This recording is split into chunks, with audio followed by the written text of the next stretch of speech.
by Arkansas, for Arkansas. This is Inside Arkansas Live.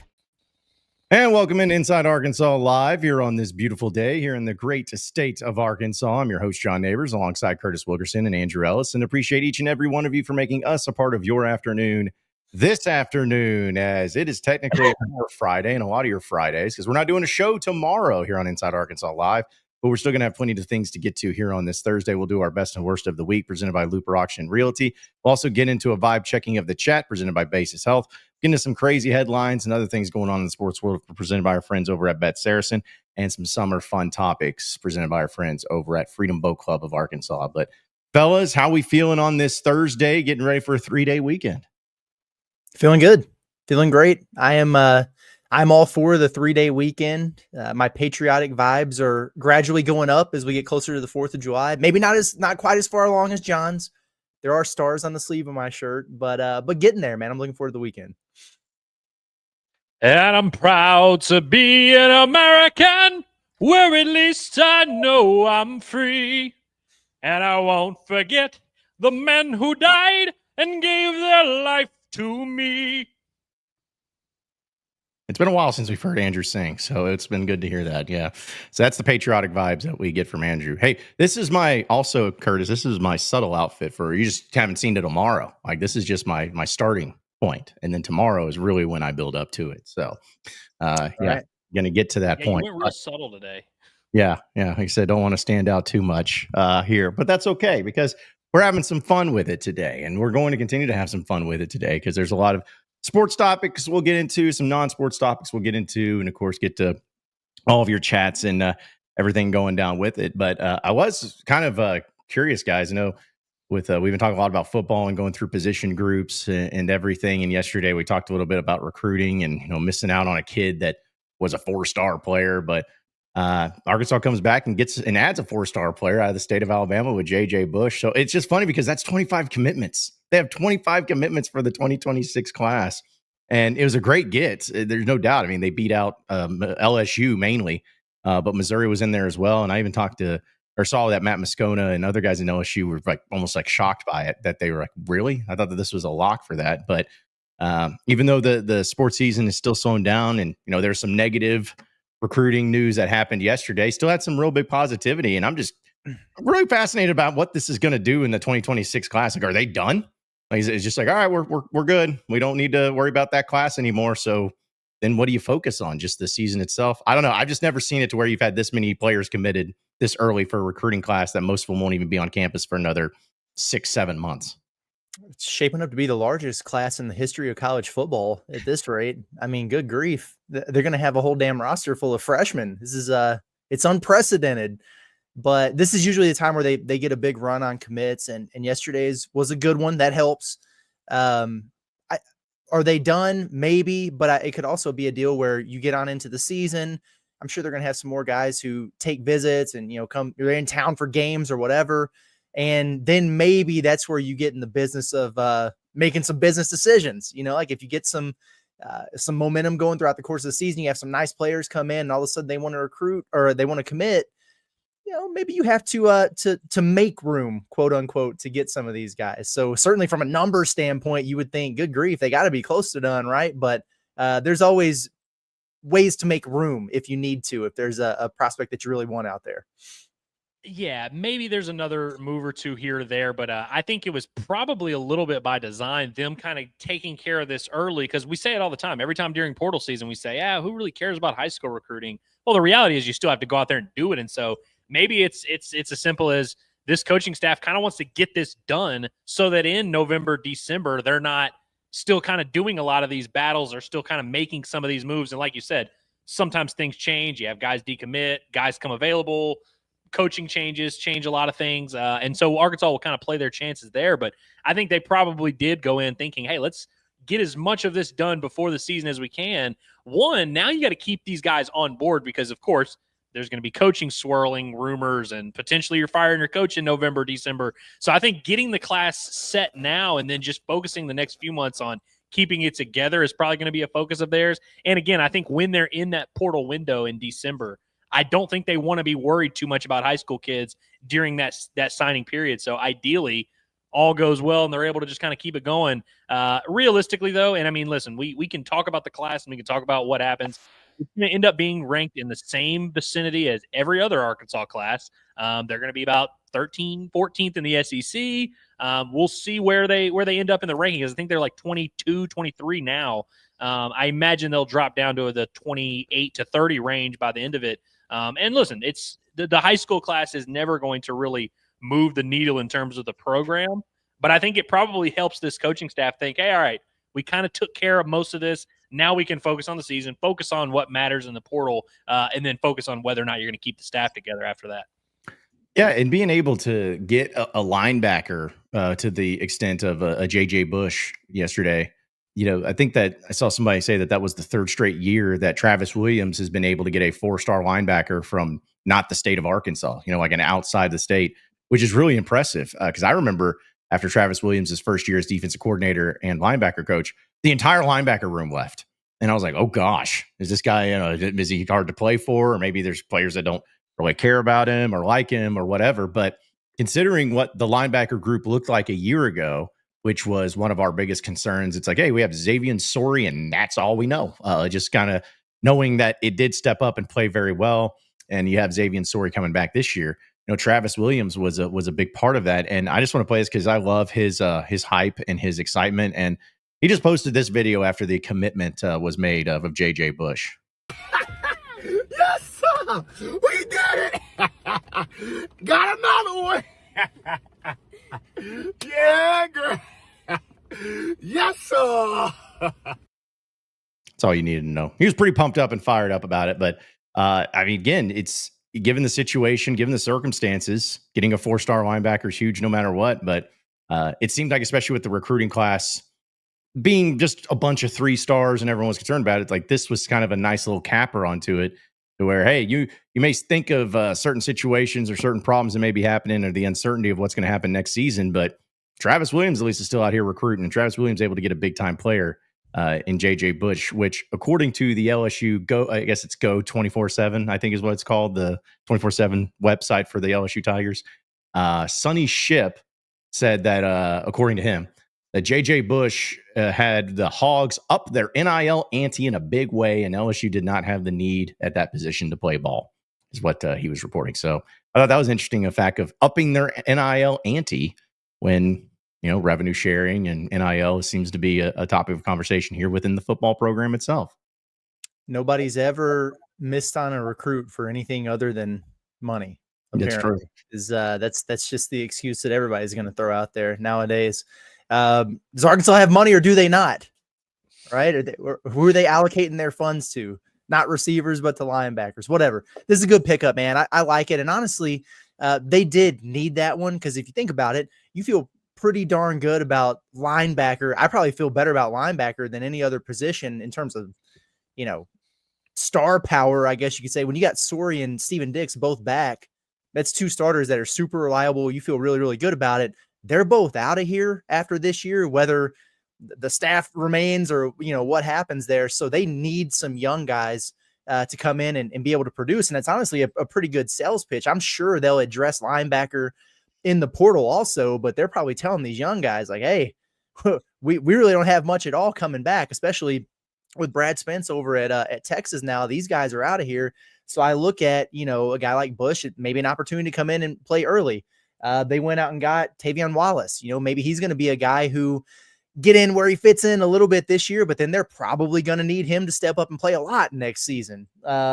Bradley Shaw would be another one who kind of fits in that category, who's going in his sophomore year. He'll probably be in that rotation this year, and they'll need more from him moving forward. So I like the pipeline of your veteran guys who have played a bunch of ball for you, who are back, and then you can start mixing some in and then bring the new guys in to replace them. It's a pretty good rotation of upperclassmen to underclassmen who can kind of get in there and fit in. I like what they're doing at linebacker.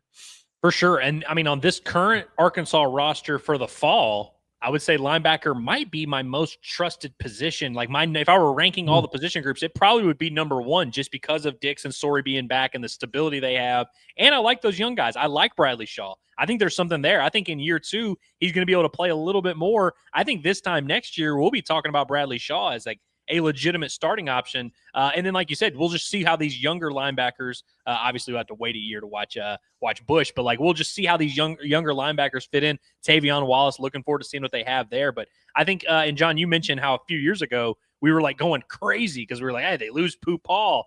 You lose Jordan Crook. You're losing all these guys. Like, what's going on? Or does everybody hate Travis Williams? I think Travis Williams has shown that he's capable of filling out that room, and he's done it in different ways. I mean, Sori and Dix are transfers, but he's brought in some high-level freshmen as well, and we'll see if those high-level freshmen are able to start kind of working their way into the rotation. But I definitely trust Travis Williams and his I guess eye for talent at the linebacker position as well. I mean, when you're a defensive coordinator and you're coaching the linebackers, obviously people are going to look at that and kind of judge you based on what you do at that position. And going to your point, John, about how Sonny Ship said that Arkansas basically kind of won a bidding war here. And I'm sure there's a lot of people listening that are like, how the hell? I mean, LSU has all this money. Arkansas has all this money. Bidding wars, it's a matter of how much is that guy worth to you?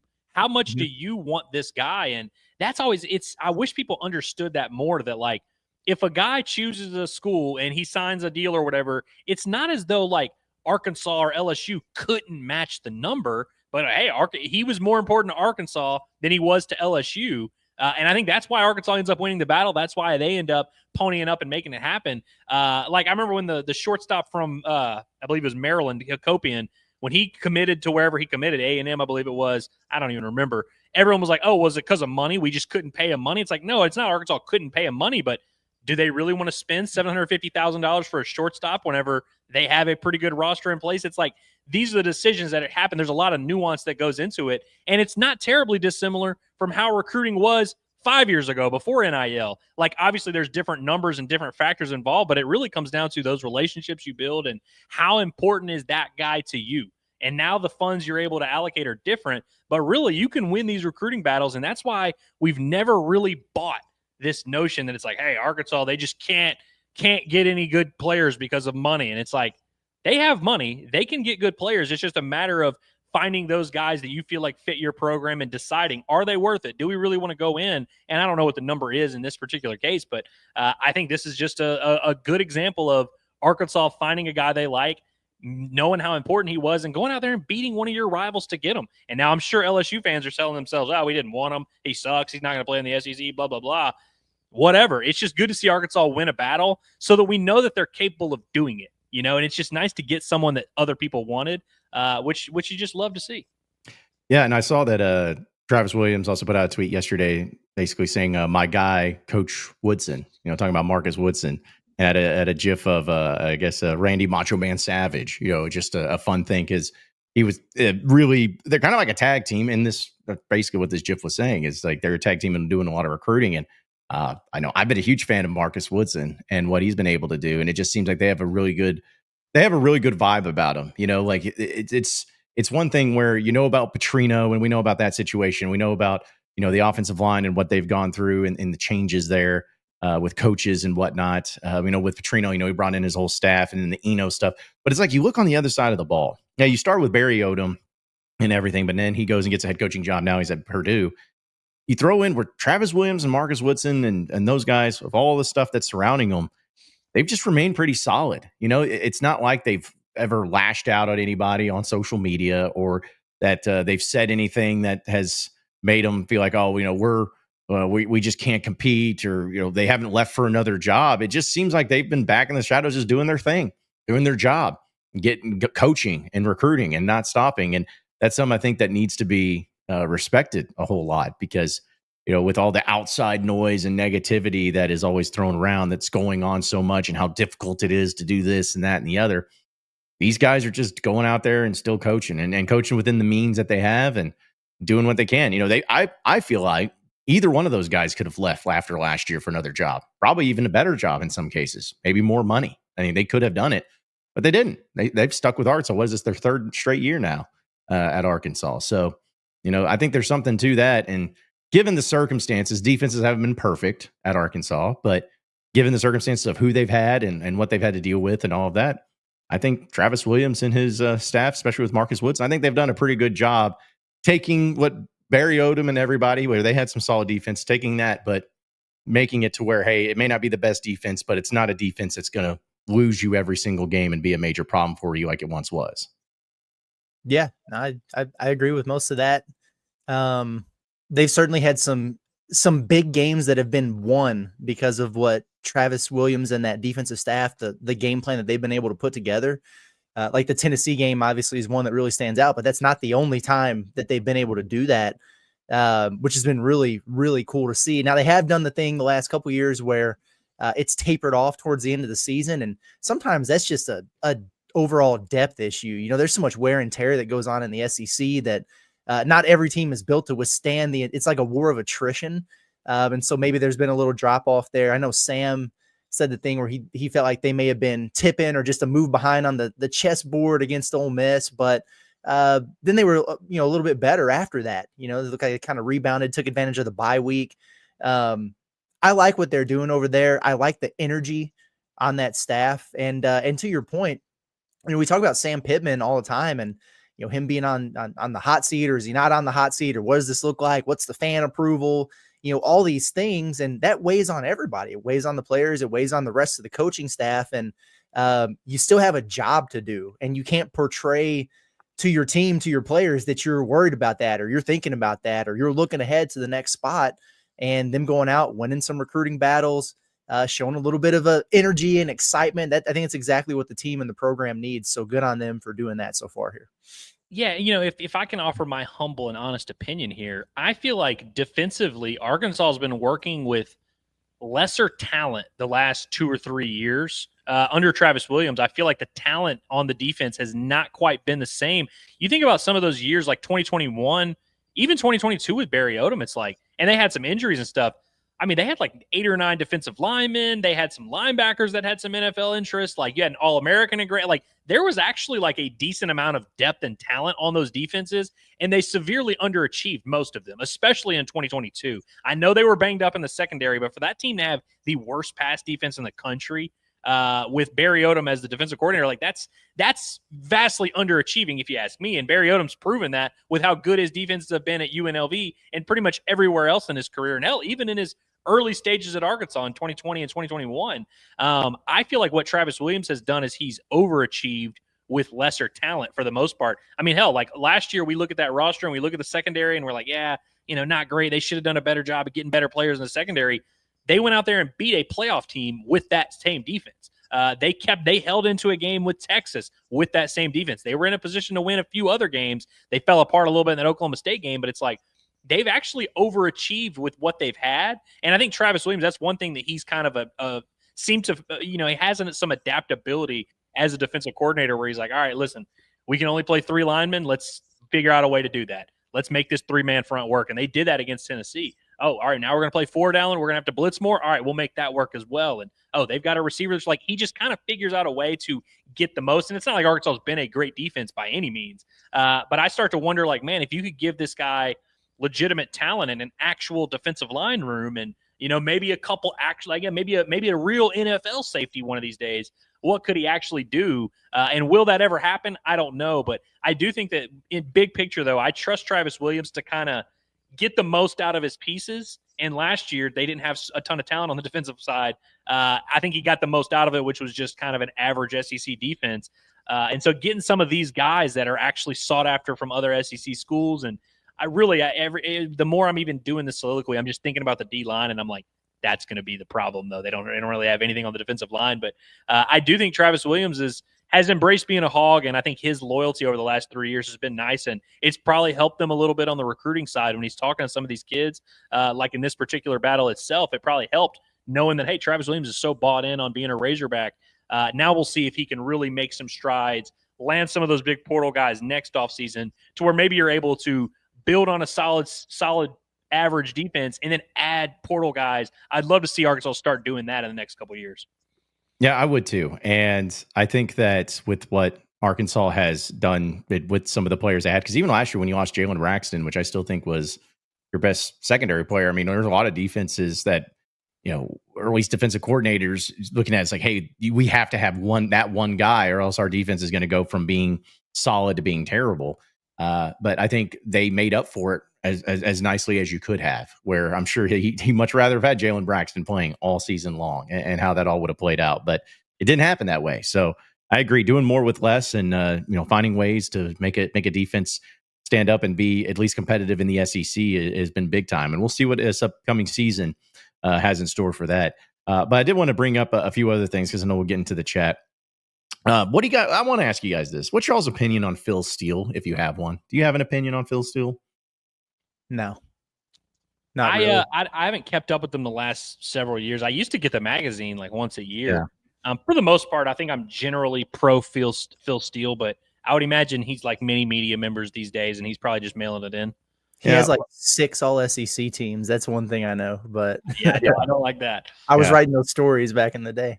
Yeah, to me in football, you get 2. If you're doing it well, you get 2 all SEC teams, and that's it. Any more than that is just ridiculous. But he had 2 things that came out and had to do with Arkansas. One of them is that he came out with his preseason All-Americans. And guys, Arkansas has 2, not all SEC, All-Americans listed on his All-American list. Who do you think the 2 are that he listed? Devin Bell. Devin Bell's not on it. No Xavier Sorey. No Xavier Sorey. Carmona. It's got to be Carmona. He's one. He's a second teamer. This other one's a first team All-American. Cam Ball? Nope. You're close though. With the name at least. Cam? Yes. Settles? No. I if y'all, I'll go ahead and tell you. Cam Shanks. Punt return. Okay. Yeah. Fair enough. I was on the right track with the special teams. Dang it. It's like your special teams and then the Cam name. I'm like, yeah. But he has 2 preseason All-Americans there for Arkansas. So, Carmona kind of makes sense. I mean, he got some all SEC honors and everything last year. So I could see him making what'd you say, second team? I don't know, maybe honorable mention or something, but okay. But yeah, Cam Shank, that makes sense. Yeah. That one definitely makes sense because he did that last year. Yeah. Damn it. I know. Well, let me just say this. Devin Bell got slighted. Okay. Yes. He got snubbed. Yeah. Cause it's like, I understand it's still part of the position, but punt return, dude, it's so different now. Like to get a solid return on a punt just because of how the coverages are, just because of the rules and everything. The days of a Joe Adams just taking one to the house at any given time just seems to have gone by the wayside, and it's going to really suck because even if Cam Shakes doesn't take one back like early in the season, people are going to know, hey, this guy was an All-American last year, so we're not punting to him. We're going to punt it really high or punt it out of bounds. So that's what's kind of a bummer is I just feel like Cam Shanks, one of his best elements that he could be for Arkansas this year, probably won't get utilized enough because there's going to be a lot of teams like, oh, don't even kick it to him. Just kick it far and away or kick it up high and don't even give him a chance to return it. Listen, Scott Fountain will scheme up ways to get that man touches. And hang time doesn't matter when you got Scott Fountain dialing it up. Does he return kicks also? Did he return kicks at UAB? Do we know? Or was it just punts? I feel like he didn't, but that was based on like 4 months ago when I looked it up. Okay. I know it's kind of crazy how both of those things involve catching footballs that come off of someone's foot and running, but it's like 2 very different prototypes in terms of who can do it. So might not even be a good fit for him. Yeah. Yeah. And who was it? Was it Cal Veruso? Ever did when they were doing their impersonation of the coaches last year and did the dang it, Scott? He started that was awesome. Yeah. I was just like, anytime you say Scott Fountain, I just need to have that little clip to play anytime Scott Fountain's name gets mentioned. Just dang it, Scott. Because apparently that's what Sam Pittman says a lot. And the other thing too for Phil Steele, this one's not really surprising or anything, but he does have the Arkansas Razorbacks with the 3rd toughest schedule in the country, the 2nd toughest schedule in the SEC. Not surprising. I mean, that's just a tale as old as time. I feel like that's a tradition like no other. Because Arkansas just has one of the toughest schedules in the college football. You know why? Because they don't play Arkansas.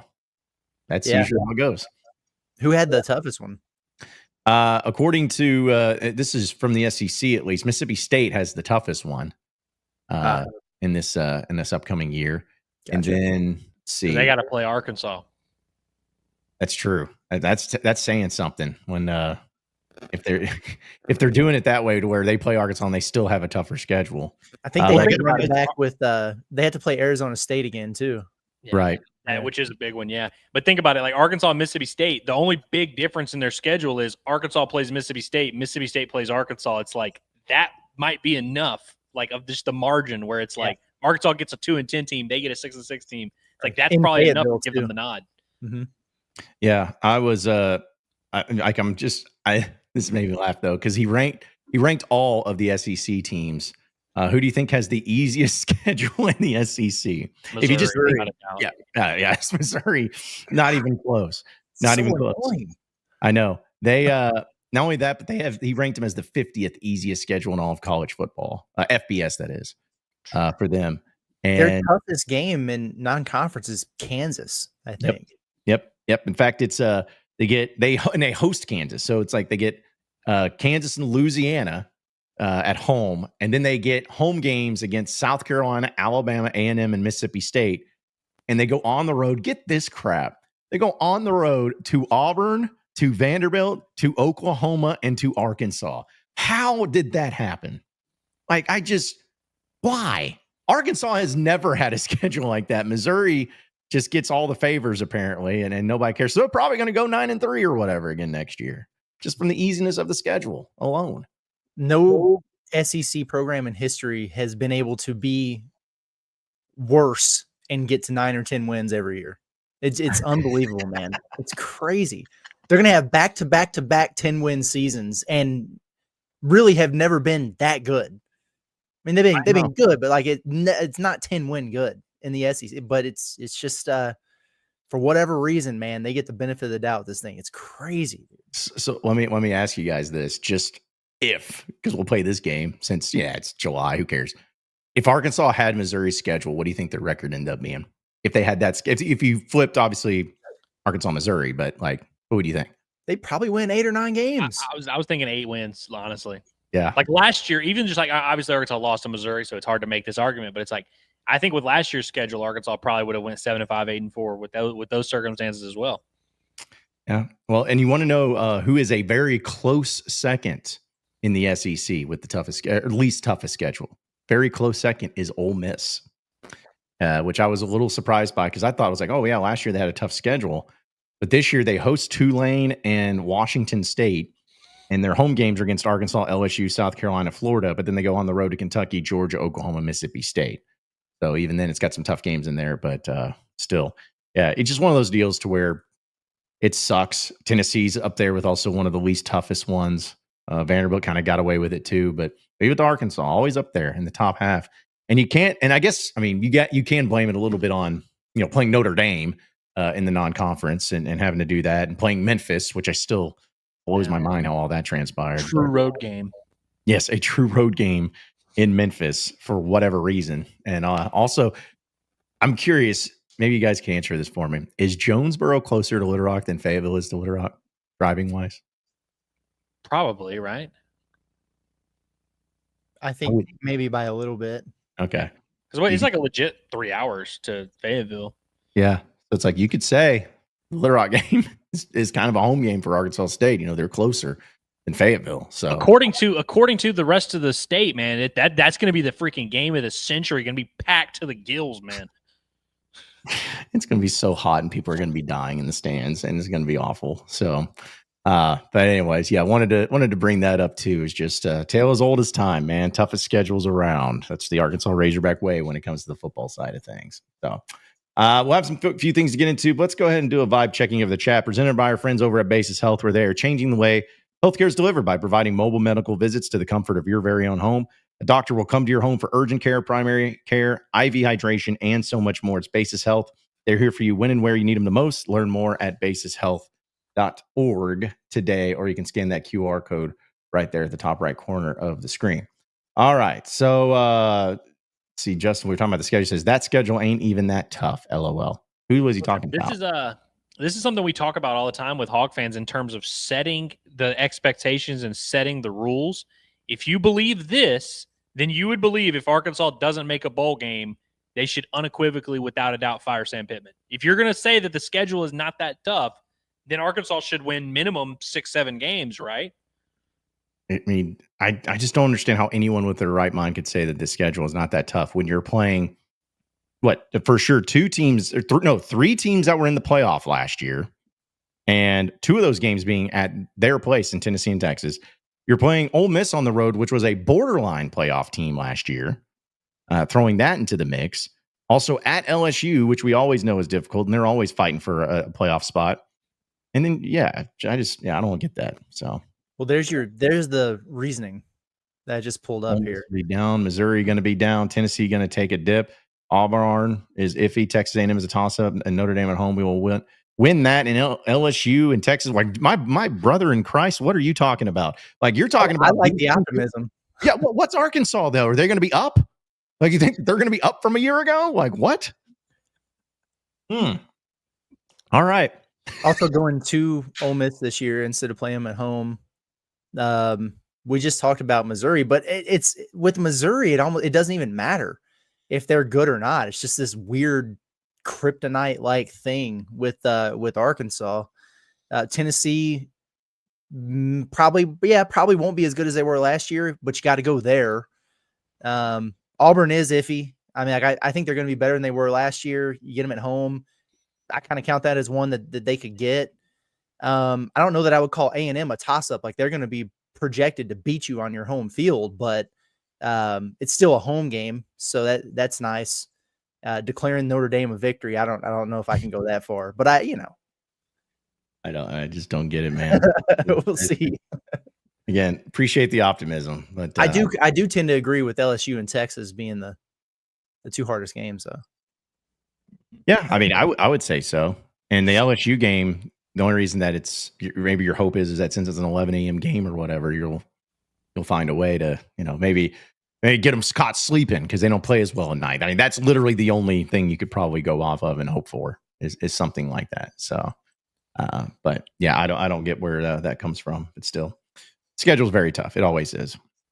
Let's see. Kingsley says, respectfully, y'all really have no idea what this game means to the rest of the state. NWA is kind of insulated and gets spoiled by having the Hogs so close by. I grew up outside of NWA and spent a lot of time in Jonesboro. Respectfully, I know exactly what it means to the rest of the state. Growing up, I'm the same. I grew up in Louisiana. 90% of the games I went to as a kid were Little Rock games. Like some of the best memories I've had as a Hog fan were at those Little Rock games. I know those games are important. If they're so important, why don't people attend the games? There's literally 38,000 people in Little Rock when they go play down there. Why do they not? And I'm not, by the way, I'm talking about football specifically, not basketball, not baseball. And the University of Arkansas is apparently losing money all the time. So why are we taking away home games from Fayetteville when that's like the main source of revenue for the whole goddamn university? Like, I no disrespect. Y'all can miss me with that bullshit. If y'all really cared that much, people would go to the games. I'm not saying that you, Kingsley, don't go to I'm just saying, like, nobody goes. We go there. We do it once a year, and it's always a disaster. It's the worst game of the year. It's the least attended game of the year. There's no excitement around it, and part of that is the opponent, sure, but it's like, even the last few years they were playing SEC teams there, they weren't packing that sucker out. Yeah, I would. I agree as far as all that. I can't. Like, that was the thing that kind of sucked when I was doing a show on the Buzz in Little Rock, man. Like, immediately when I walked in to do a show, they knew I was from Fayetteville, and they're like, so what's your thoughts on the great stadium debate? I'm like, I'm going to lose this no matter what. Like, because if I either say, like, oh, man, it's the greatest, when it's not at all, or if I tell the truth, they're just going to be like, you're an elitist from Northwest Arkansas. You think you're better than everybody. It's just times change, man. Like, times change, things change. And it's nothing against, saying that the fans don't mean as much in other parts of the state. Even as a kid growing up, my whole thing was no other major university does this. No other major university does this. And it'd be one thing if you had a great venue down there to play in and that you were getting paid to do it. Kind of like what Arkansas was doing in Arlington. Like, Arkansas, I believe every year they played in Arlington, even though they lost, was like $5 million. And you played in the Jerry world, like there was an element to it. It just wasn't the same. But no. I am curious, though, as far as if people feel that way, are they saying about the game itself in Little Rock or the game itself against Arkansas State, which is another thing that I'm really pissed off about and that they're doing it. But I understand why. They did an amendment to get out of having 2 SEC home games in Fayetteville a year, and they had to do that in order to make it work. But I still believe, guys, that this year will be the finale last game in Razorback football that will be held at War Memorial Stadium in Little Rock, and it will be the last game against Arkansas State. That's so. If you're going to go, you better go to this one. We'll go out with a bang. And I see a few of these. Like I see, he says Little Rock was packed last year, but everyone left because there was no water or toilets working. Not the best case for why we keep playing games at this venue. And again, going back to the historical side of this made a lot more sense when the U of A didn't have a state-of-the-art facility in Fayetteville. Whenever the facilities were comparable. And by the way, any event, any site that hosts events on a regular basis, if you don't maintain that facility, you lose the right to keep getting events there. If we're going to keep doing a basketball tournament in this gym, you better clean the gym. You better make sure it's up to date. Once you stop doing that, it's hard to keep going there. And Nick says they keep scheduling. Nobody's in Little Rock nowadays. Okay, here's the thing. This is a chicken or egg thing again. Are they scheduling? Is nobody going to the game because they're scheduling nobodies? Or are they scheduling nobodies there because nobody goes to the game and they know it's going to be the worst game of the year? They used to play 2 games there. They used to play SEC and an early season game there back in the day, which was honestly crazy that they did that. But it's like they played SEC. I was there in 2012 when they played Ole Miss, and there was like 42,000 people there, and they lost that game. It's like I feel like the ULM game officially killed Little Rock. It officially got them to start doing one a year. I just don't think the vibes are really the same there, man. I don't know why it's like this thing where it's like, hey, yeah, like you said, John, nobody else does this, but Arkansas has to do it because no one can go to these games. And even though they don't go to the Little Rock games, it's just cool to have it there. It's like, I don't know, man. Yeah. Especially when we're complaining about money all the time. Well, and I know it's a bigger venue and all that stuff, but I'm like, hey, you play nobodies in basketball down there in Simmons Bank, and it pays packed. You play nobodies in baseball. That's what's strange about it. Yeah. Because for me, it's 2 entirely different conversations between football and basketball. I love going down there for that basketball game. You're right. It's packed. It's freaking loud. It's crazy. And it doesn't matter who they play in there. They could bring, Central Baptist College over from Conway and play them in there. And they would have 13, 14,000, however many fit in that thing. And it would be loud and rowdy and intense. I love that game. And here's the difference here is in basketball, you have however many non-conference games it is at Bud Walton. What is it, like 12, 11 or something like that?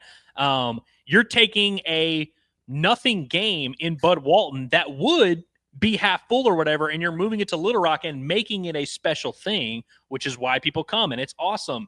In football, you're taking a game that would have 65, 70,000 people in there, and it's one of your 5 or 6 true home games a year, and you're moving that to Little Rock. And by the way, football is what the university depends on to make money for the entire athletic department. It's like when you're talking about like the difference between 5 and 6 home games, that's a massive deal. And not to mention, you also have the Jerry World thing going on, which is another separate thing. But it's like, it's just a very different situation. I'm glad you said that because it very much is. Like, baseball and basketball are completely different conversations than football, where, there's a lot of money at stake here that's just getting hemorrhaged for absolutely no reason.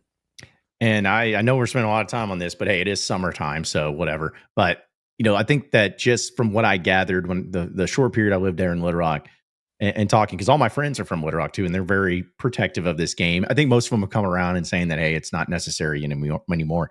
But the whole thing was always tailgating.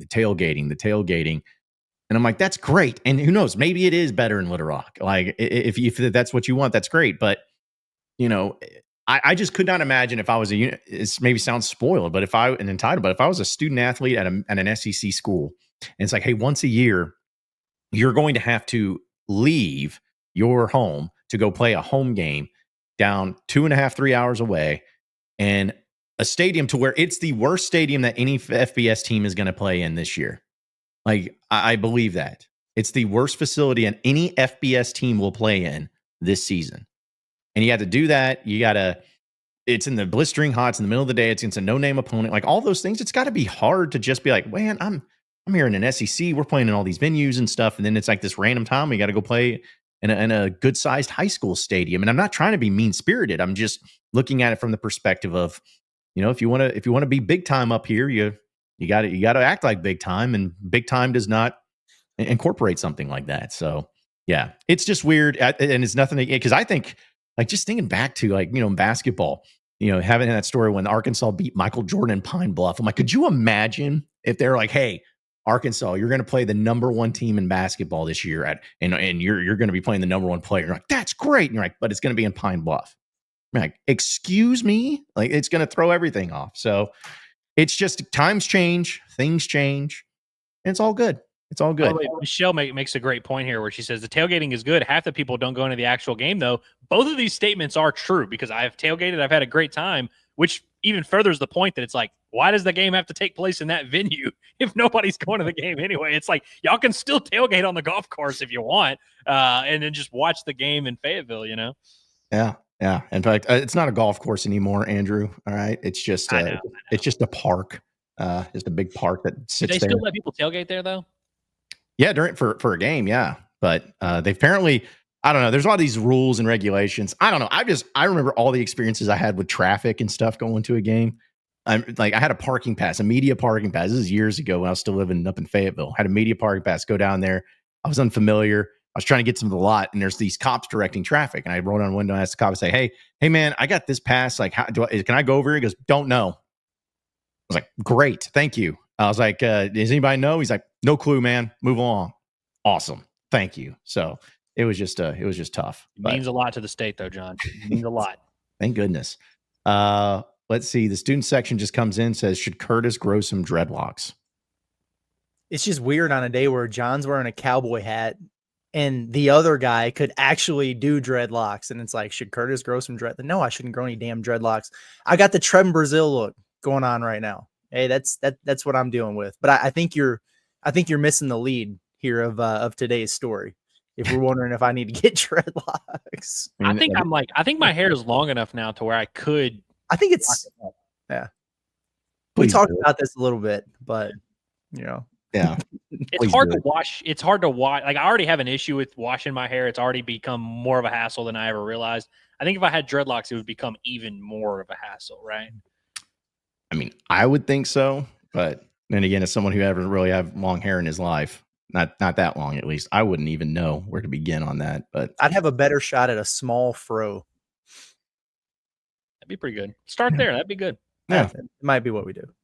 see what happens. See what happens with it. All right, too. We'll get to more of your chats, but I do want to bring up some other headlines going on with our friends over at BetSaracen. It's the #1 sports betting app in the state of Arkansas. It's not even close. You can download on your iPhone or on your Android. Just the simple app, and also you can go to BetSaracen.com and check it out and get the betting on all the futures and everything going on with not only the Razorbacks, but also with all the sporting events that are happening, Major League Baseball, all that good stuff. So check it out today at BetSaracen and BetSaracen.com. I'm curious for what you guys think about this. This was just another story that's going on with college football and college athletics and all that. And it would just be interesting if Arkansas, who's talking about money, what do you guys make of the jersey patch advertisements? Because apparently the LSU Tigers are exploring the possibility of adding that as an additional source of revenue onto their uniforms. I don't mind them on a sleeve. Like I'm really unbothered by it. If you put them on a sleeve, I just don't like, like some of the soccer ones and different things where it's just all over the front of the jersey and you can't even tell what the team is and all that. So like I think there are ways to do it, maintain the integrity of a university and tradition and all that. So I don't have a problem with it if you do it the right way. Yeah, we can't go full NASCAR. We can't go full, even like international basketball where the entire back of the jersey or whatever. But I mean, like the NBA does the little patches right here, whatever. Like anything like that, like that's like small, subtle. You want to, make money, do what you got to do. Yeah, I'm just surprised, honestly, that places like Arkansas that's desperate for money, reportedly, has not explored this option. Maybe they have, but I was just thinking because that's the whole thing is like, what would be the company that would get on there? And because the NBA did it, and I remember I always felt like it was one of those things that people maybe freaked out and thought it was awful in the beginning, but then once it happened, people just didn't pay attention that much and forgot about it because it wasn't that big of a deal. Because again, it's about placement, and it's about subtlety. Exactly. You can do it. You can do it on a sleeve on a basketball jersey. You can do it, up here or whatever, just a little patch. And I really don't I'm not bothered by it. When they first started talking about it becoming a thing, I was very much like, no, do not do this. But after seeing some of them, it's all right. Yeah. So like for Arkansas, I guess everyone would just assume it'd be Walmart or Tyson, which I do too, to be already honest. on the field, so Yeah. On the field because did they do Walmart and Tyson like they did for the basketball court where they're both logos on the field? they did Tyson for sure. I don't know about Walmart. Maybe they had to have done Walmart, right? I mean, I know Walmart was up in the big column or whatever that was there. So, but yeah, I just saw like with LSU doing that and people were like, this is bull crap. I was like, I think it'll be fine, especially if it's like LSU puts like Tony Sachery's on there or something. Yeah, Raising Cane's. Yeah. This kind of stuff stimulates the economy, Yeah. Yeah. The thing that gets everybody hyped. So when I saw that, though, I was like, man, people that, again, have an issue with that, I don't get it. But who knows? Maybe Arkansas is going to be one of those that are going to be chomping at the bit to be able to have that happen. So, but I guess, these are a lot about uniform reveals and everything too, which I saw one of you guys had a uniform. So, I mean, maybe saving that for later, but I'll wait to bring that one up too. But also, the other topic I wanted to bring up before we move into actually our best and worst of the week, and I failed to mention this. I meant to mention it in the recruiting, but hey, Arkansas got another player to commit, 2027 class though, a quarterback by the name of Joaquin Convulicus. Yep. Yeah, the 2027 quarterback. That's all you need to say. Yep. And he's out of the he's out of Lakeland, Florida. He's 6'2", 190 pounds, and he chose Arkansas over Purdue, Syracuse, Georgia Tech, West Virginia, and Virginia Tech, and others. And he just said, quote, I just want to say I'm happy to be home. He added a couple of Razorback emojis and whatnot. So either way, there you go. 2027, looking bright. And would this be back-to-back years Arkansas does not have a 4-star quarterback in their class? I feel like even in the years where Arkansas's had like some of the worst classes we've ever seen, they usually have a 4-star quarterback though. You think even back in like mid 2000s, they would always usually have a 4-star quarterback. I think that's got to be the first time in a long time they've gone back-to-back years without a 4-star. Well, I mean, 2027, and assuming that that's where they stick with it, yeah, I would think so. But I think Cole Kelly was a 3-star, I know, but then like he was around the Allen brothers who were 4 stars. Ty Story was a 4-star. Rafe Peavy. Rafe Peavy was a 4-star. Dude, Bielema was a classic. Just like I'm going to sign one quarterback a year, and they were always just one 4-star that usually never played. Like if it wasn't the Allen brothers, because even Ricky Town, I know he wasn't a high school recruit, but he was the way that people had it there too. So, anyways, you added one there. He's excited, and Bobby Petrino retweeted him, so that's when you know it's real, because Bobby Petrino never tweets anything. So there you go. Got their quarterback of the future, maybe, possibly, but already hey, they're done with the 2026 class, so might as well start working on the 2027 class at this rate too. All right, so let's go ahead and get into our best and worst of the week, presented by our friends over at Looper Auction and Realty. Why wait months or even years to sell your home the traditional way? Because at Looper Auction and Realty, they offer a faster and smarter option. You can sell your home at auction, no repairs, no contingencies, no drawn-out negotiations. You set the terms, buyers compete, and you walk away with a firm closing date.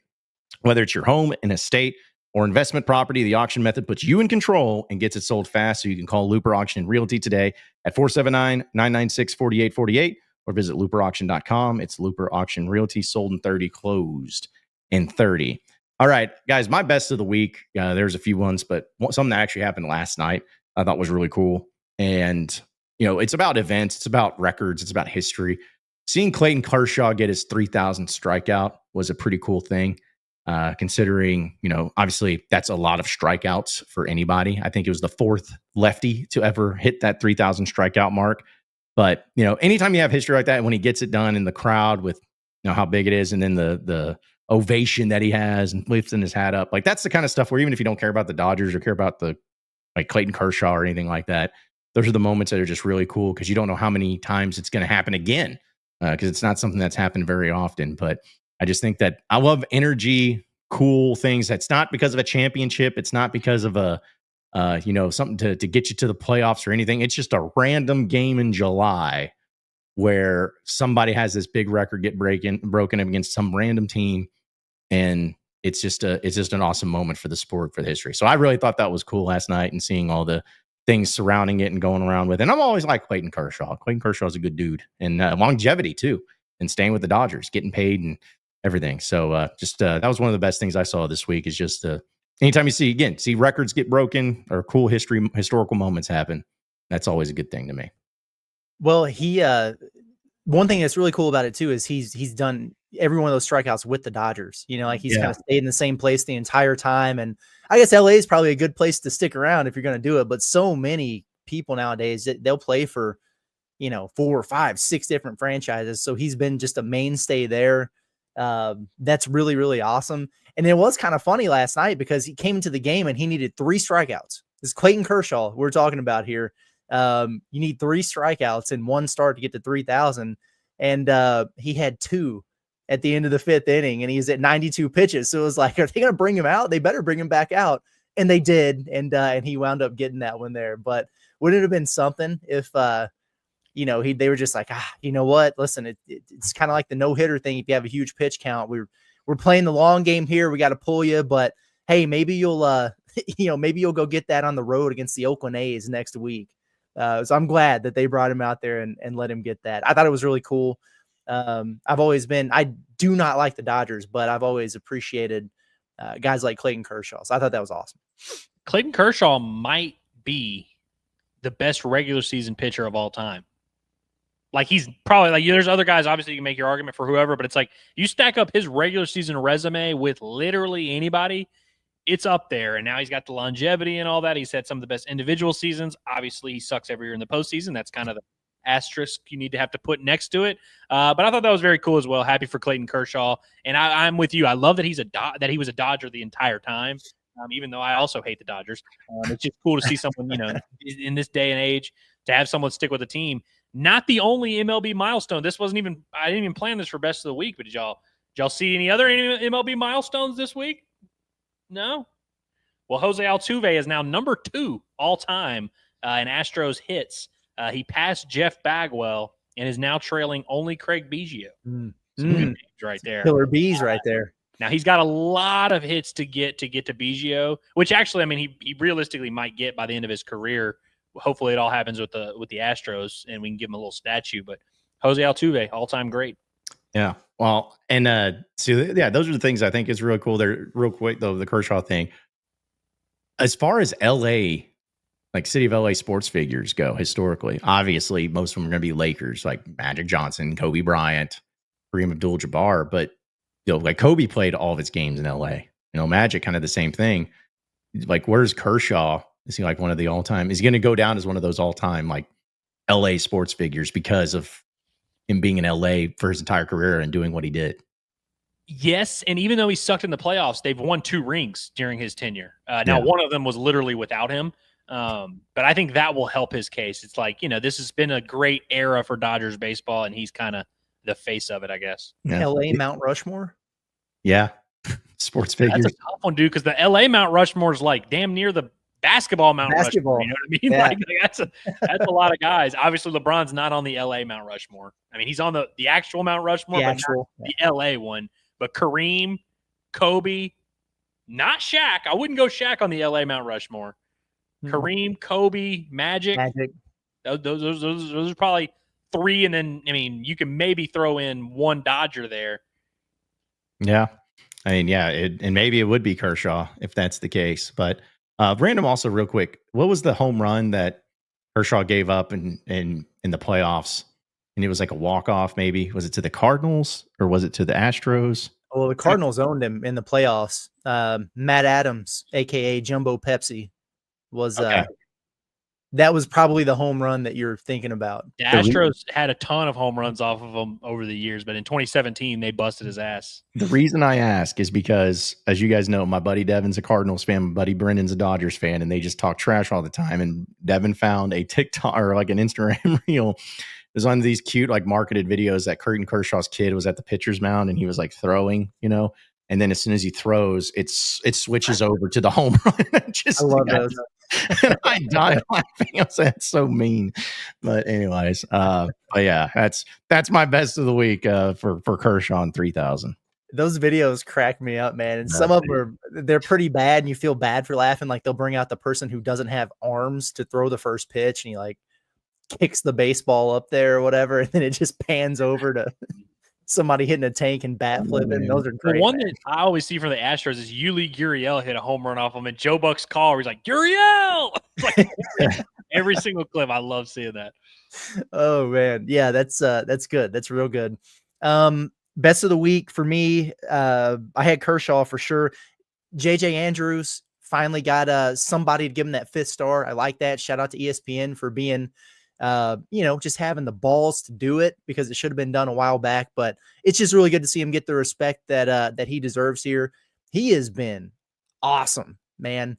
All spring, all summer. I can't wait to see what he does in Peach Jam here in a couple weeks, but just been dominating the competition and very, very deserving and worthy of getting that 5th star.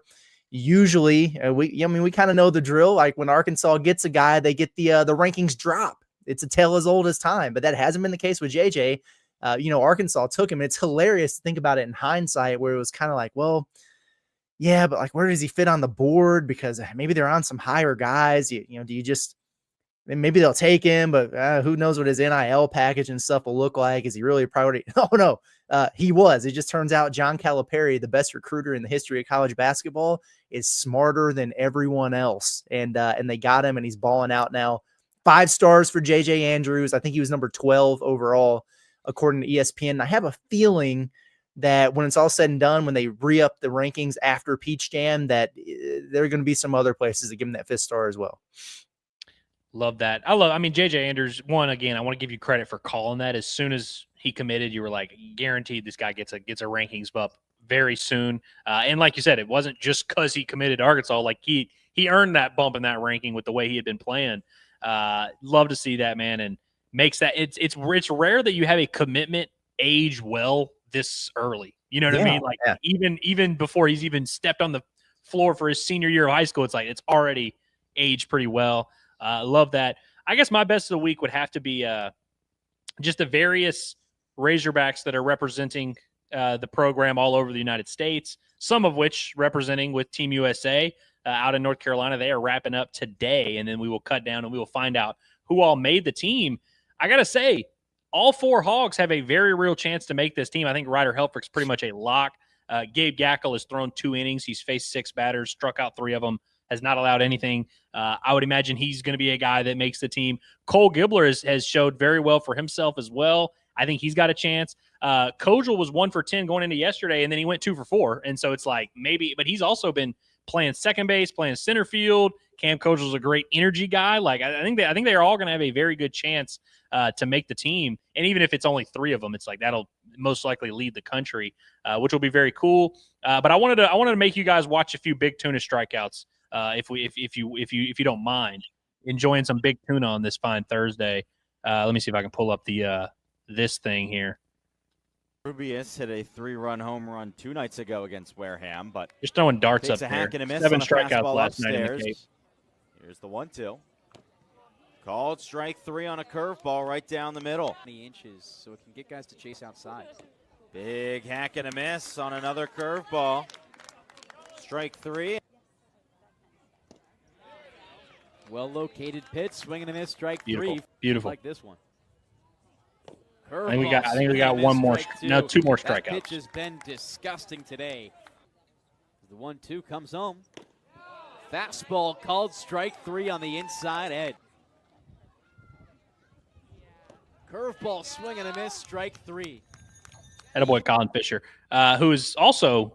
Oh wait, this is what I meant to do. Hey John. No, but one thing about Big Tuna, one is like this is a big summer for him because he's been at Arkansas for 2 years. You kind of want to see him take that next step. Last season, he wasn't able to throw, was banged up. And so I didn't feel like he really improved as a sophomore, was just kind of the same guy. Would love to see Colin Fisher take that next step. Been pitching for Arkansas for a while, been productive. Love to see him get a start and had to battle through some adversity early, but struck out 7 in 5 innings, only gave up 2 runs. That's nice. Hunter Dietz gave up 5 runs in the Cape last night, so that was cool. But Arkansas is playing some good ball in the Cape, and Colin Fisher was joined by his teammate Kahio Eloy, who had an RBI single as well. So a lot going on for the Hogs all over the country. We got kids in the California League It's been very productive. We did an episode on the Bombastic Podcast breaking it all down, and then like all of these guys had notable moments yesterday right after I recorded it. So always love that. Never fails. Also, real quick, I know we talked about this yesterday, but also the best of the week was also John Gruden's video. Still makes me happy every time seeing that with the Razorback stuff that was going on with it. Still one of the best. Worst of the week is kind of weird. It's a worst of the week, but also a positive at the end of it. So maybe part of it could be best. I don't know. But either way, talked about the red panda. Took a fall. Well, we got the update on the red panda, and she put out a statement saying, "Thank you all much to the NBA, WNBA universities, media individuals. Last night, she took a fall at the beginning of the show due to left paddle of her unicycle was damaged during transit. Her left wrist was severely fractured at the same spot for the second time, and she was in the hospital for 11 hours last night.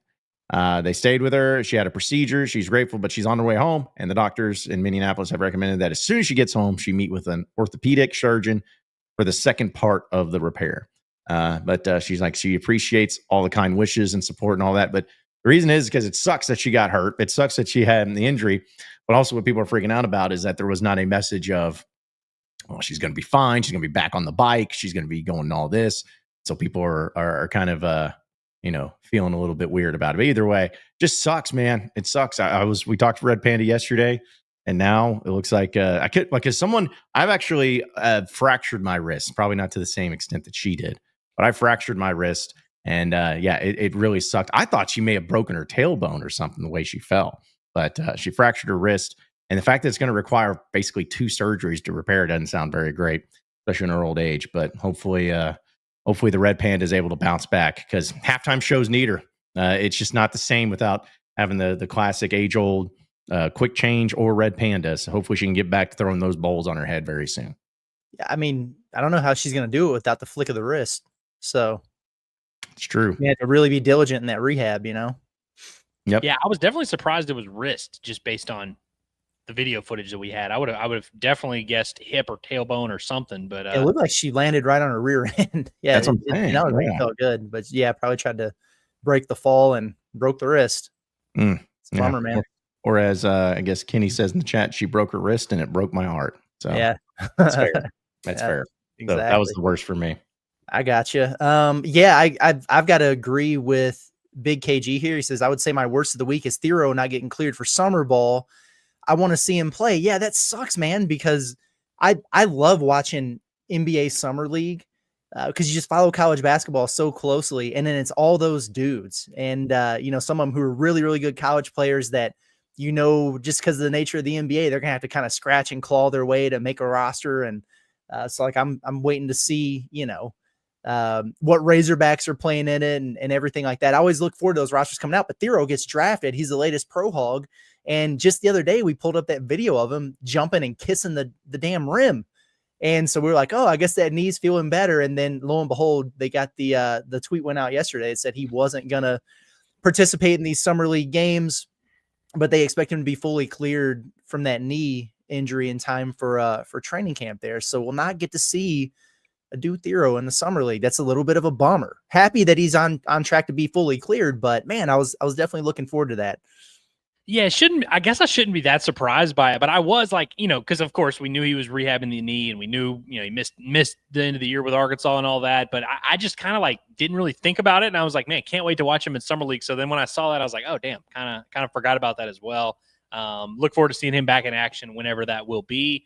And it's probably smart. My worst of the weekend, and this is a controversial one because I've seen the internet reviews have been all over the map, from this is the coolest, most badass uniform ever to this is the worst uniform ever. I lean a lot closer to the worst uniform ever. I am shouting out the Tennessee Volunteers. I don't know if we can make it. Yeah, there we go. I cannot stand these uniforms, and I understand it's like a, reference to the Air Force or some shit like that. I don't know, but 50 Shades of Gray is always a weird base for a uniform to me. Yeah.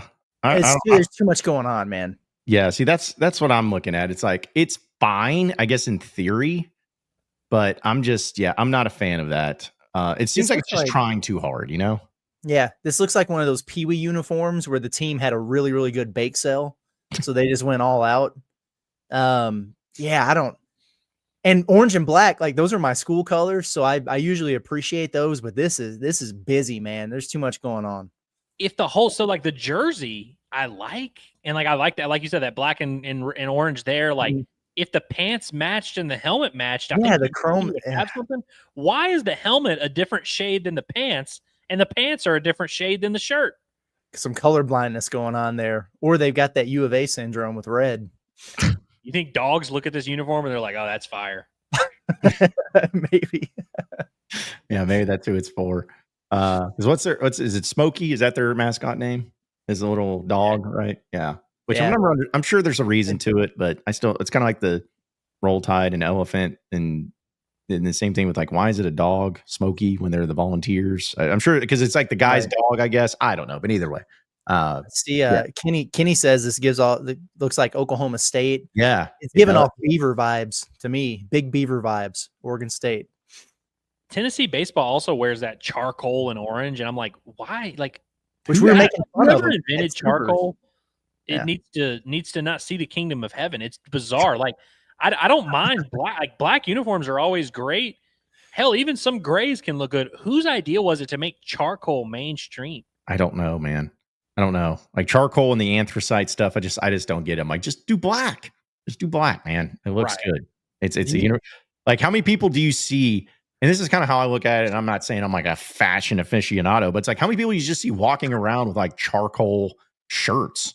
It's like usually it's just a black shirt or maybe, a little bit of a gray, but like just I don't see many people like Razorback fans even, or any fan of any school. Are they just wearing charcoal shirts with their logo, or are they wearing black shirts with the logo? I feel like black is more common, but that's just me.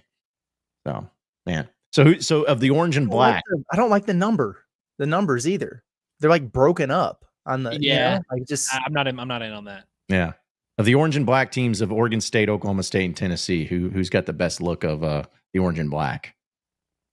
I think Oregon State, low key. I think Oregon State too. I do too. Oklahoma State has had some decent uniforms at different points in time.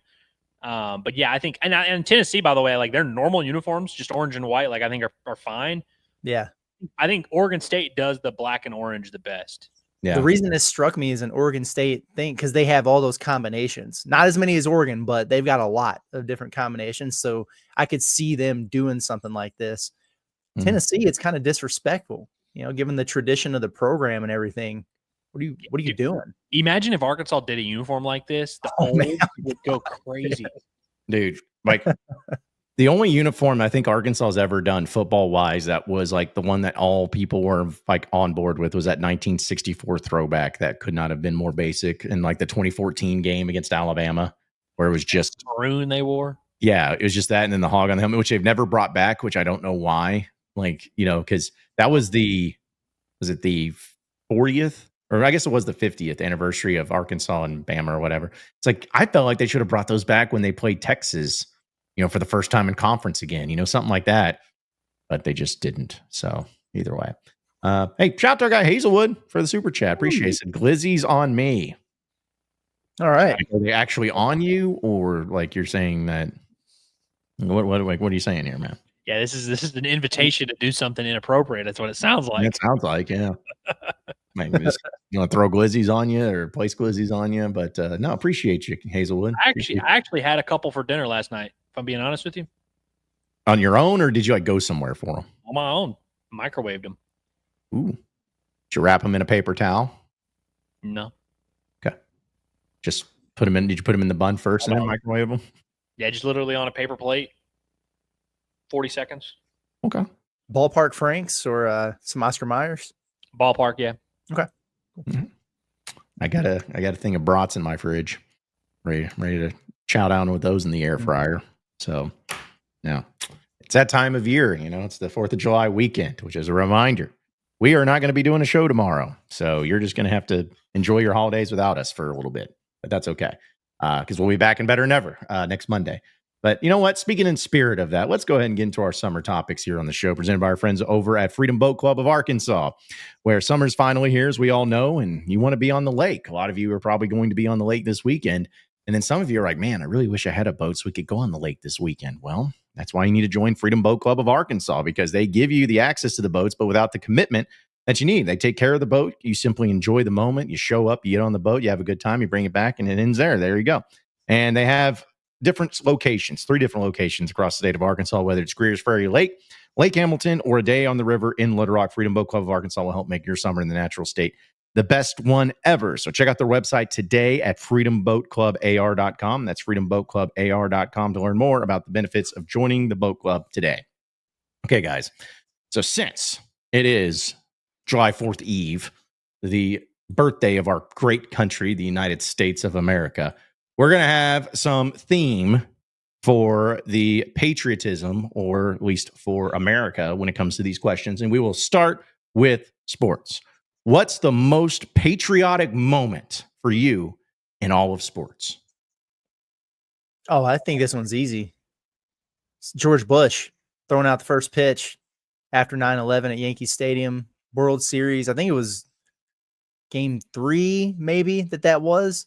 But I still get chills every time I see that. Was that the same game that Sammy Sosa flew out the little tiny American flag, or was that a different one? It's a different game, but that was going to be my honorable mention for That's a really that good. one. Yeah. Those were the first 2 that like came to my brain. I feel like there's another one. I mean, obviously, like like the miracle, on ice, like that. That'd probably classify. But no, I think that George Bush first pitch and how loud that park was, and just like how big of a moment that was big. Well, I feel like there's a couple that we're missing. And the fact that, like, the thing that I mean, all of it was awesome about the George Bush deal. The fact the dude threw it right down the pipes. Like, I mean, that was like, you think about that. There's one pitch you cannot look like a chode out there and doing. You have to make sure. And I mean, he peppered struck it right down the middle. This is also something that will never happen again, because like if some big world event happened and then like the president, I'm not even going to say a name, but just any president threw out the first pitch, we would immediately in society be like, why are they doing that? Why don't you get on the front? But back then we weren't as weird, back before 9/11, before everyone got all sensitive, but no, realistically, I really don't think something like that will happen again. Like, presidents aren't as accessible, and everything a president does gets talked about very positively or very negatively, no matter what. I really don't think you'll see a president in a moment like that, like come out and do something like that, because I think he would get eviscerated on the internet. Yeah.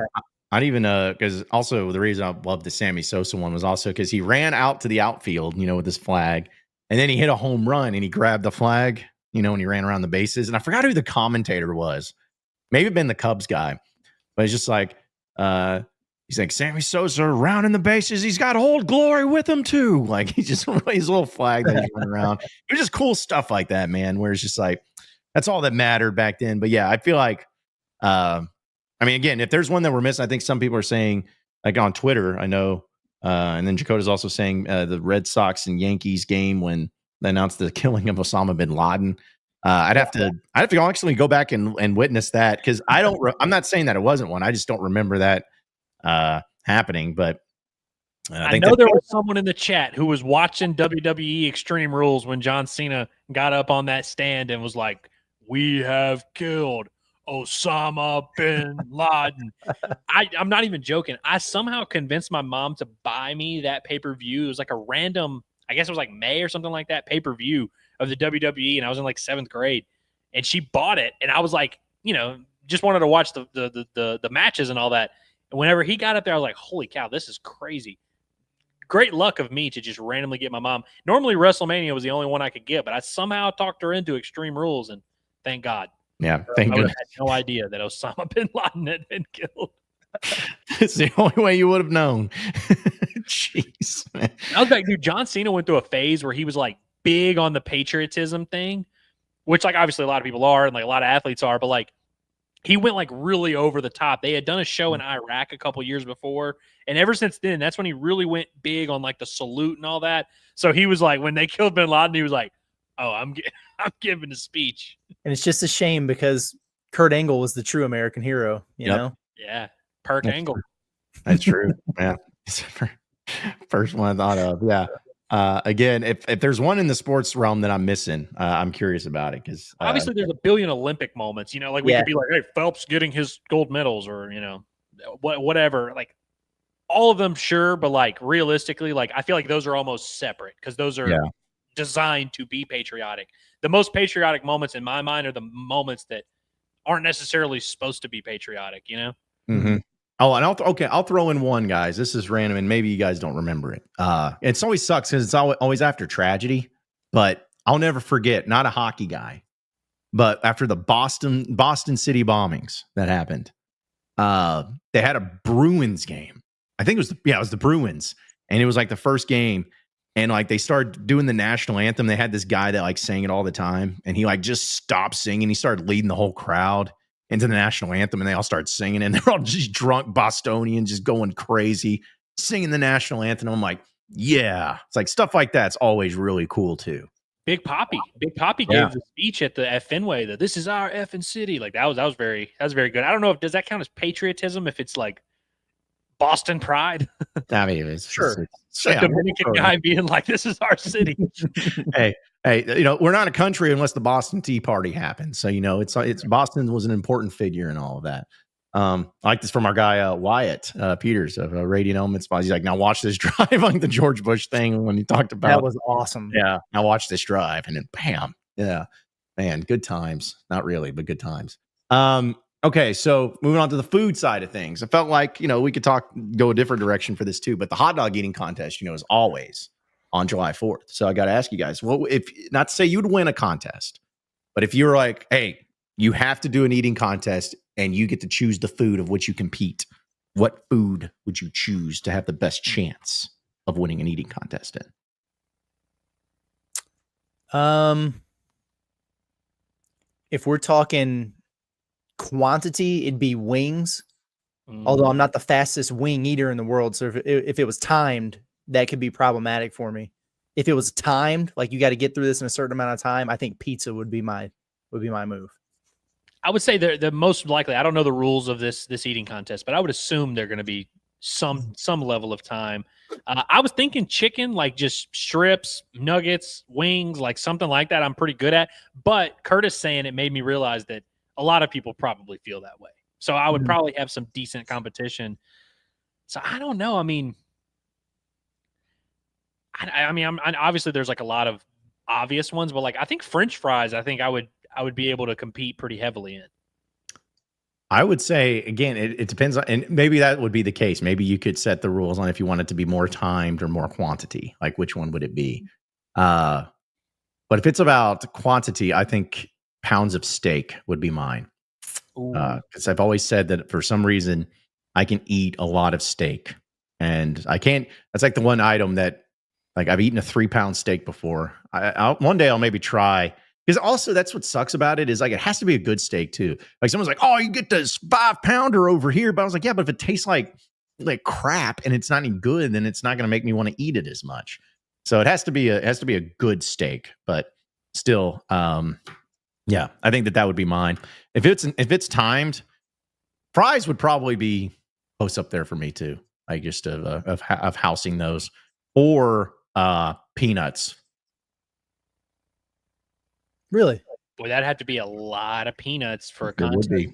It would have to be a ton of peanuts, a lot of peanuts. So yeah, that would be that'd be the one I'd go with. So I don't think I would be very good as a competitive eater, honestly. Like, I mean, I don't think anybody is, but that's kind of the point. It's I was thinking about it, and like obviously, yeah, there's a reason why I'm not a professional eater, but it's like there's a lot of things that I can eat when I get in the mood, or if I'm like hungry or whatever, I really am feeling it. But like, I don't know. I don't think I would fare well in a lot of these. Yeah, I'd more than like a competition of being at a table with a bunch of other people doing the same thing. I think where I would fare pretty well in most cases is like you go to a restaurant and they have that challenge. Mm-hmm. Like, here's the huge freaking hamburger that you got, or whatever. Like, here's the pizza, eat it all, and you get a t-shirt. Those are things I think I could do pretty good at. And just, John, you remember when we were at, where the hell were we? Oh, Dallas for that Baylor basketball game. when we Yeah. hung out with Bob. But before that, do you remember that big old hamburger, like Dude. the 5-pound burger at Yeah. that place? I would have liked to try to tackle that. I would have needed a partner for that one, but that would have been fun. Yeah, but just for reference, it was a place called Happiest Hour, I believe is what it was. That's right. And yeah, it was a place that my buddy Thomas, who lives down there, is recommended for us because it was close to the arena, and it was Kingsley a really was there. cool. Yeah, it was really cool spot. We loved it, and yeah, like me and Kurz are just getting some normal food, and all of a sudden, these like I don't even know if they were like Instagram influencers. They were doing all stuff on their phone. They just bring out, and it is a 5-pound piece of meat, not the burger, a 5-pound patty with all the toppings on it, surrounded with fries. And it's like one of their challenges that they have to do. Granted, that it seemed like I think it was a guy and a girl, and they took pictures of it and stuff. He ate a little bit of it, and then they just left it. Like they didn't even take it home or anything. Just such a waste. So, anyways, I'm with you on that. Okay. And also from the entertainment side, what is the most patriotic movie of all time?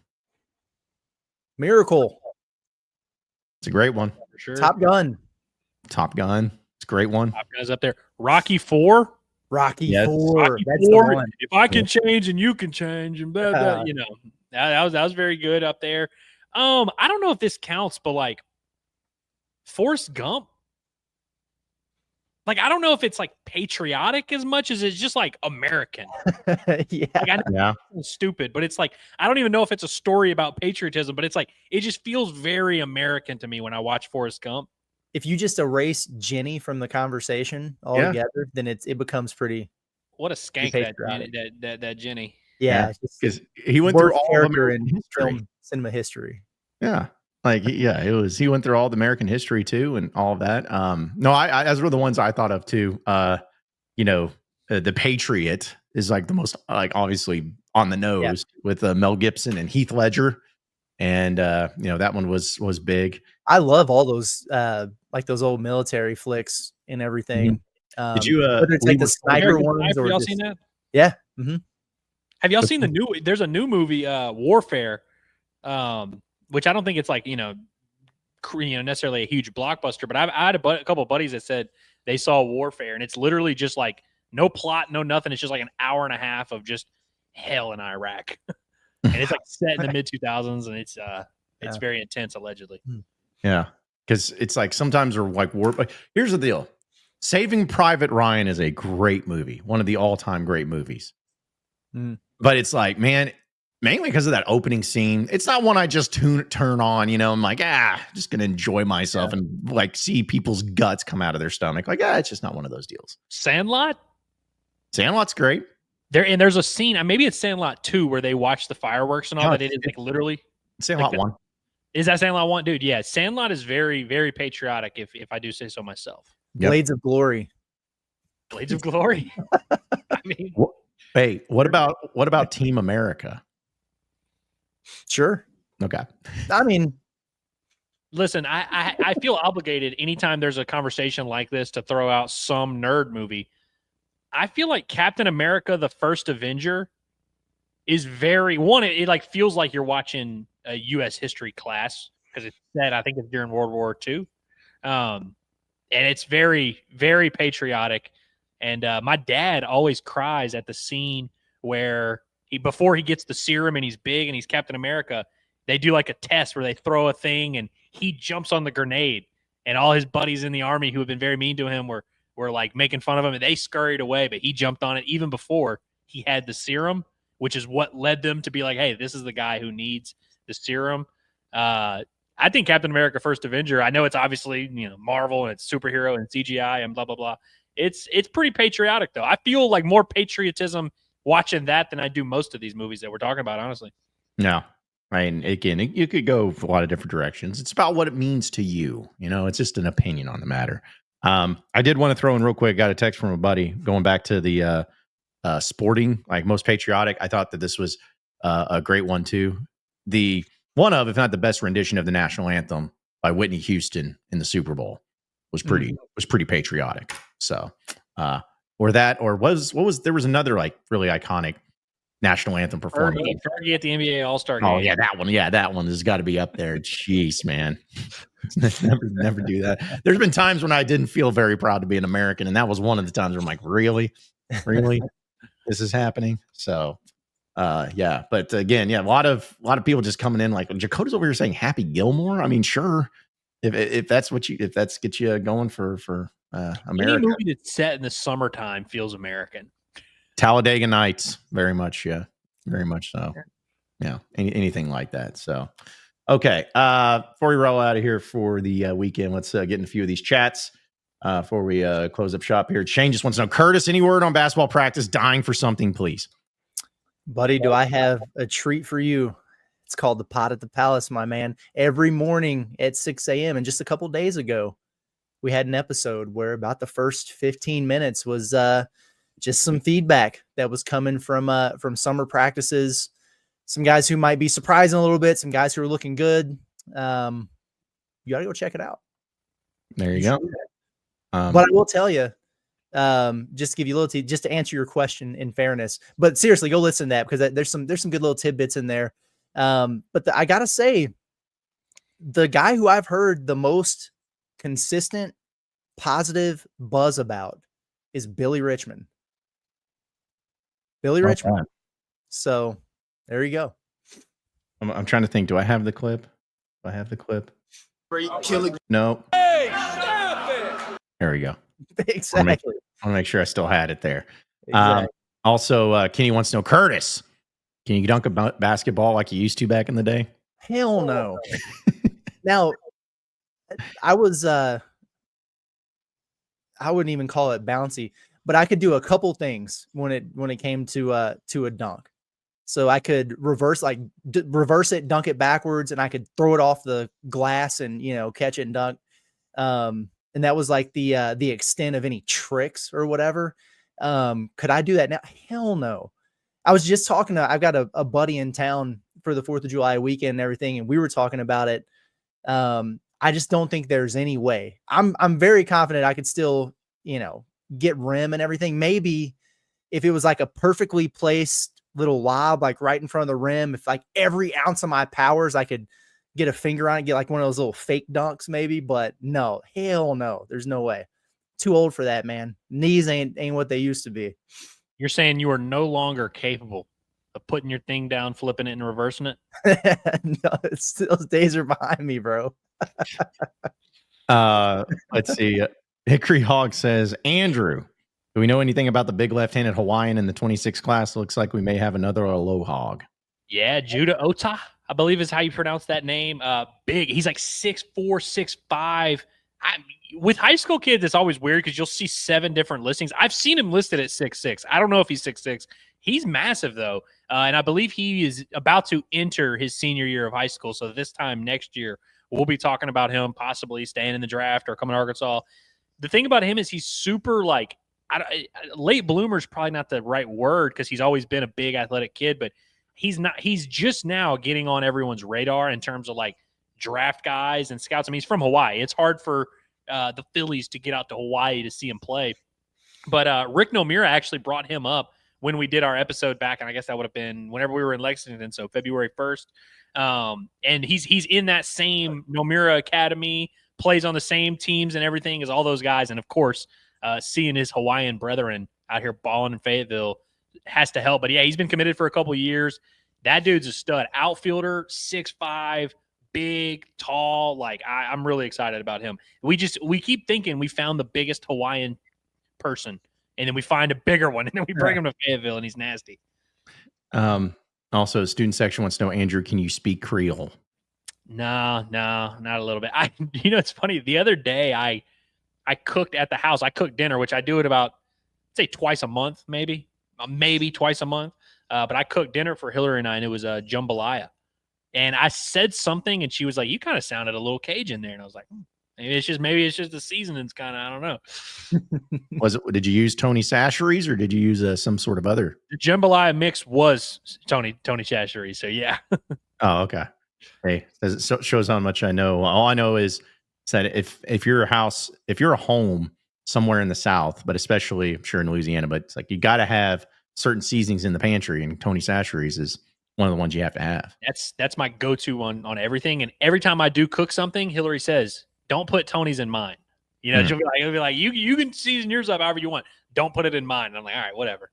Oh man, that's rough.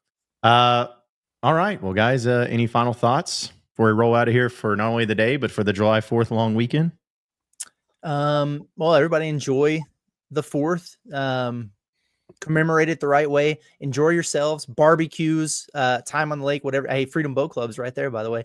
But whatever you guys do, be safe out there and sedate your dogs. Okay. They freak out for fireworks. I know mine does. And it terrorizes them, man. So if you're going to leave and you're not going to be around them, like turn on the television or something. You know what I mean? Like get a little noise out there so they're not freaking out when every shot gets popped off out there with the fireworks. That's my dog PSA for the day. Well, shoot.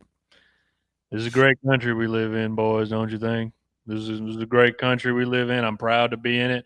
I'm proud to be an American, where at least I know I'm free. And go Hogs. And my only final thoughts is just another movie that I forgot is patriotism. Joe Dirt. That's all I wanted to say on that front. So, but who knows? Maybe I'll binge watch all of them. But hey, we do appreciate each and every one of you listening and watching in to us here at Inside Arkansas. Be sure to subscribe to us here at Inside Arkansas on our YouTube page. You can also check out our audio podcast wherever podcasts are found, whether it's Inside Arkansas Live, Pod at the Palace, or the Bombastic Podcast. Check us out on social media at Inside Arkansas as well. So as already been said, everybody had a very safe but very fun 4th of July weekend. For Andrew Ellis and Curtis Wilkerson, I am John Neighbors. Same sports show, same sports channel. Next Monday, have a great long weekend, everybody. We'll see you then.